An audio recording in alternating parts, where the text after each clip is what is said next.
आसमानी उड़ान को लेकर डीजीसीए को कुछ ज़मीनी दिक्कतें आ रही है और हमारे साथ कुछ रेजिडेंट्स हैं जिनकी अपार्टमेंट्स जो है उस दायरे में है कि उसकी हाइट कम करने की बात हो रही है, उसकी ऊंचाई कम करने की बात हो रही है, जो 8 मंजिला इमारत हैं।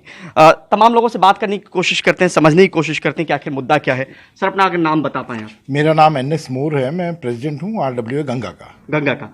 ये जो प्रॉब्लम है, समस्या है, वो किन किन सोसाइटीज़ को लेकर है? ये जो इन्होंने नोटिस हमें भेजा है, DDA ने जो नोटिस दिया है, DGCA ने DDA को दिया है, ये 4 सोसाइटीज़ को लेके दिया है। यहाँ पे गंगा, यमुना, नर्मदा और सरस्वती, ये चारों D6 में स्थित हैं और ये मेगा हाउसिंग कॉम्प्लेक्स है 2010 कॉमनवेल्थ गेम के लिए बना हुआ, प्लेयर्स के लिए। जी, आप लोग कब जानकारी मिली कि इसकी ऊंचाई से आपत्ति है?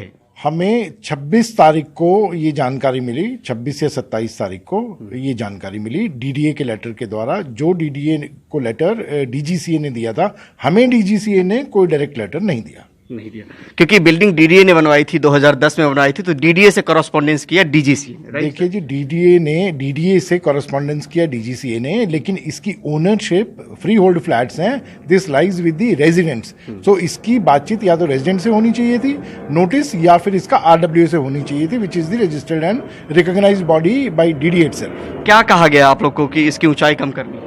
हमें तो सिर्फ इतना पता लगा है कि जो DGCA ने नोटिस दिया है DDA को कि इसकी कुछ इन्फ्रिंजमेंट है एयर में और उसकी हाइट कम करनी है।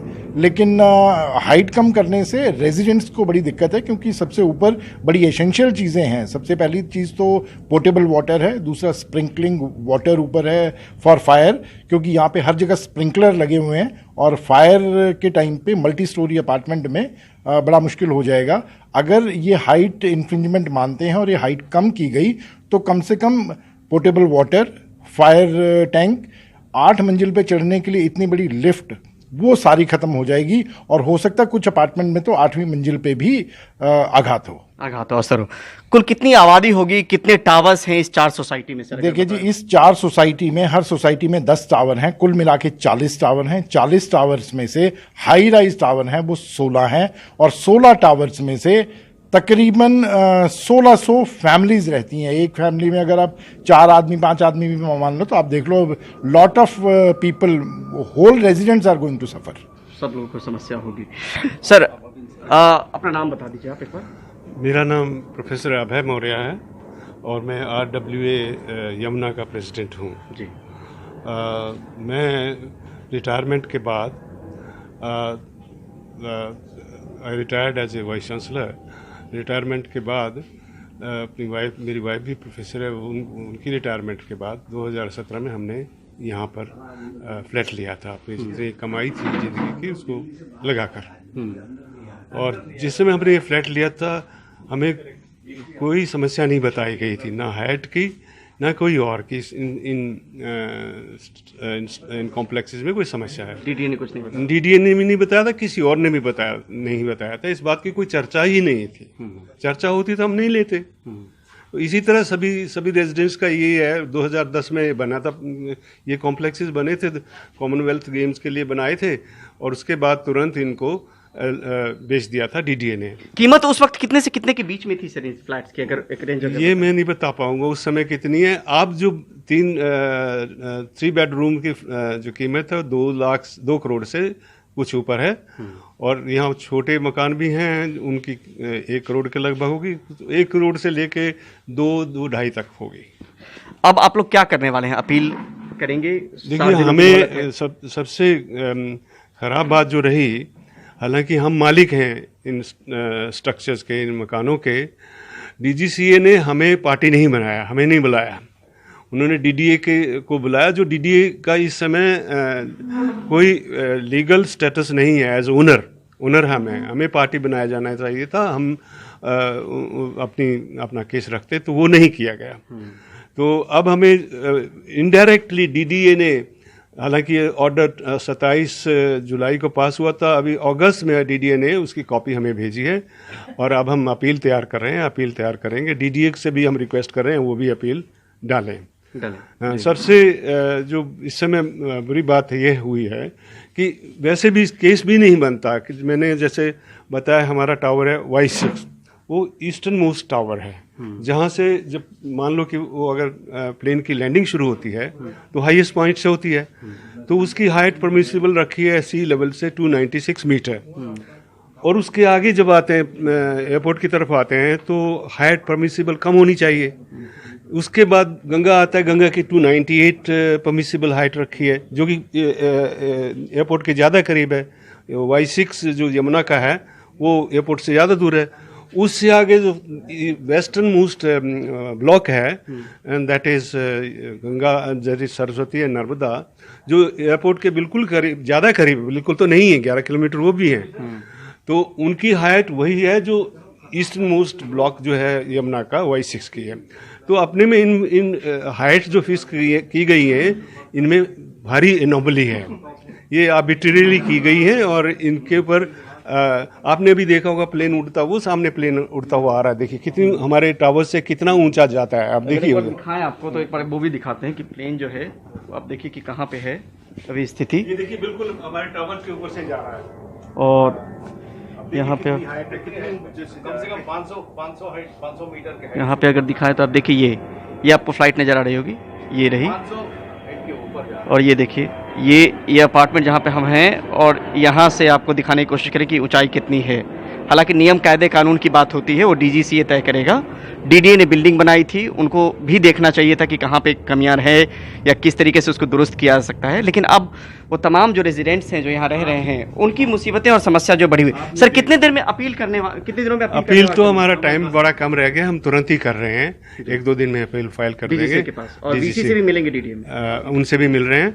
और सबसे बड़ी बात ये है कि एक बड़ा हमें एक आकस्मिक चोट लगी है, आघात लगा है कि ऐसी बात हो रही है। DDA की सारी जो किया है, DDA ने किया है, गलती की है, नहीं की है, वो है। और वैसे भी समस्या नहीं है, आपने देख लिया प्रैक्टिकल, जो यहाँ पर 8, 10 या 20 के लगभग पायलट्स रहते हैं इन स्ट्रक्चर्स में, वो भी बताते हैं कि जो हमारे एडवाइज़र हैं मिस्टर रवि, वो भी आपको बताएंगे डिटेल में कि कोई समस्या नहीं है, इंटरनेशनल कानून के तहत भी कोई समस्या नहीं है, बनाई जा रही है। और भी लोगों से बात करते हैं।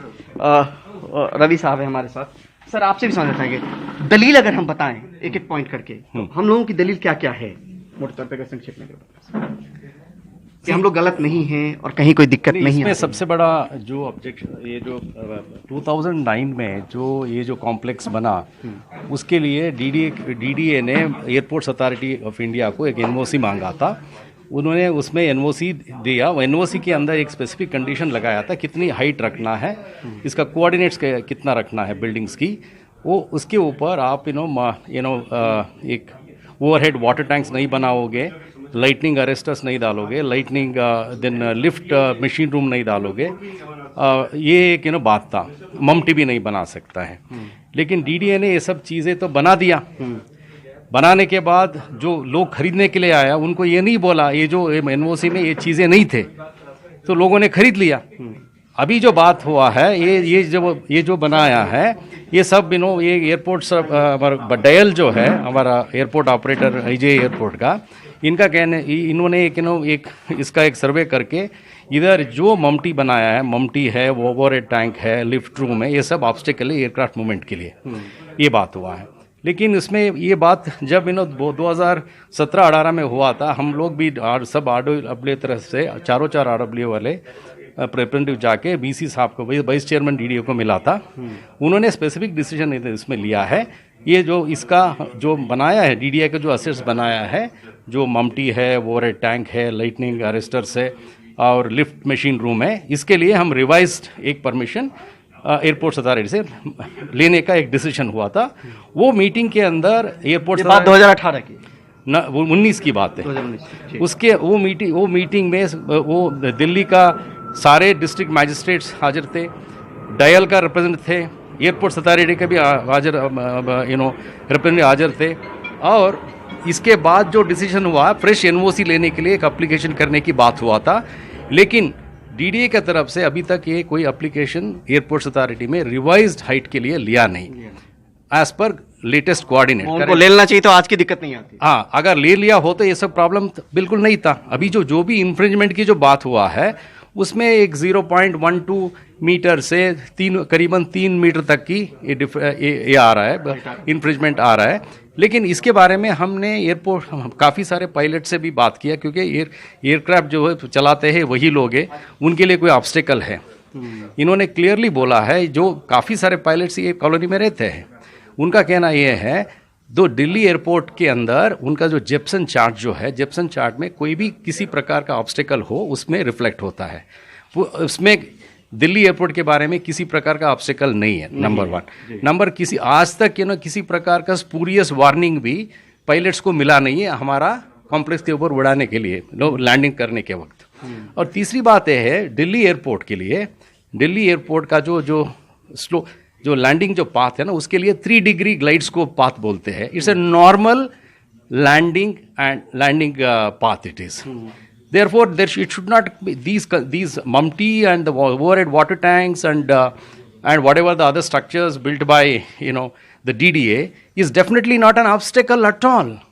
And number 2, most importantly, अगर कोई किसी इधर का जो रेजिडेंट्स ने कुछ उसके ऊपर कोई कंस्ट्रक्शन किया है, स्ट्रक्चर्स किया है, उसके बारे में कोई ऑब्जेक्शन हो, तो ये जो aircraft obstruction of removal of obstruction का जो नियम बना है 1994 की, उसके मुजब they should give a notice to the owner. इसमें ये नहीं है, डीडीए ओनर नहीं है, हम लोग ओनर से। ठीक है सर, हमारे लिए कोई किसी प्रकार का नोटिस अभी तक नहीं मिला है, इसी के लिए हम लोग अपील करने वाले हैं। ठीक है, बहुत शुक्रिया हमसे बात करें। यानी कुल मिला के वसंत कुंज के D6 में यहाँ पर गंगा, यमुना, सरस्वती और नर्मदा, ये कुछ एक सोसाइटीज़ हैं जहाँ पे उनके टावर्स को लेकर दिक्कत है, उसकी ऊंचाई को लेकर दिक्कत है। डीसी जो director general of civil aviation है, उनकी अपनी दलीलें हैं, जो रेजिडेंट्स हैं उनकी अपनी दलीलें हैं, और यहाँ पर सीधे तौर पे कोशिश हो रही है कि अपने पक्ष को भी DGCA के पास रखा जाए, ताकि स्थिति जो है वो स्पष्ट हो पाए। नई दिल्ली से परिमल कुमार, NDTV इंडिया।